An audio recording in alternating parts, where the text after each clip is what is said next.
Alors voilà, il y a quelques jours, une déclaration assez étrange sortie de nulle part a provoqué une véritable tempête politique. Et au centre de l'ouragan, on retrouve la première dame et une affaire que tout le monde pensait plus ou moins enterrée.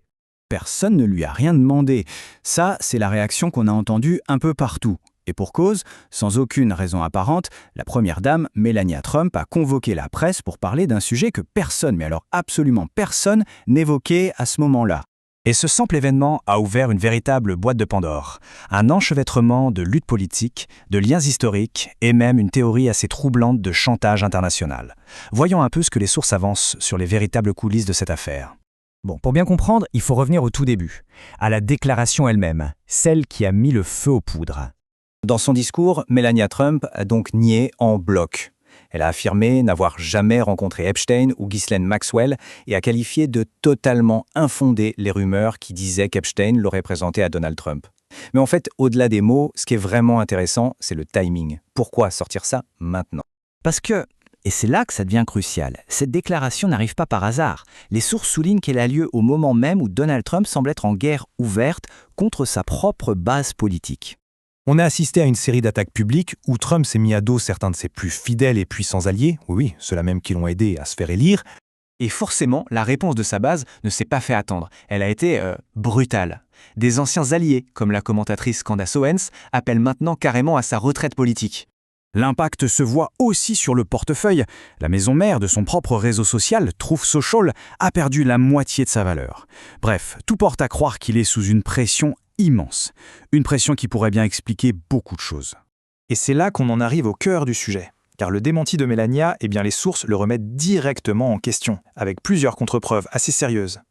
D'un côté, on a son démenti public. De l'autre, les sources mettent en avant des photos, un échange d'emails plutôt amicaux et, point le plus critique, le nom de l'homme qui lui a permis d'entrer aux États-Unis. Cet homme, c'est Paolo Zimpoli, une figure centrale qui, d'après les sources, relie directement les Trump au premier cercle d'Epstein.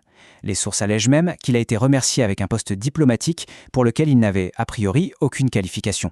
Et ce lien, c'est ce qui nous mène à la théorie la plus explosive de toute cette affaire. L'idée que tout ça, ce n'est pas juste une histoire de relations passées, mais bien un chantage politique qui se jouerait en ce moment même. Cette théorie repose sur un mot, compromat. C'est un terme russe qui désigne du matériel compromettant utilisé pour faire pression sur une personnalité publique. Et selon la source, ce contrôle irait bien au-delà de la politique intérieure américaine. D'après la source, le réseau Epstein n'aurait jamais été une simple affaire de débauche personnelle. Non, ça aurait été dès le départ une opération de renseignement montée par Ghislaine Maxwell et son père avec un but précis, constituer une sorte de bibliothèque de dossiers compromettants sur les élites mondiales. Et c'est là que la source fait un lien assez audacieux avec la politique étrangère de Trump. Elle suggère que son changement soudain de position sur l'Iran, passant de la désescalade à l'agression, pourrait être la conséquence directe de ce chantage. Cette théorie, elle peut paraître folle, mais elle trouve un écho chez des gens très haut placés. Prenez l'ancien secrétaire d'État John Kerry.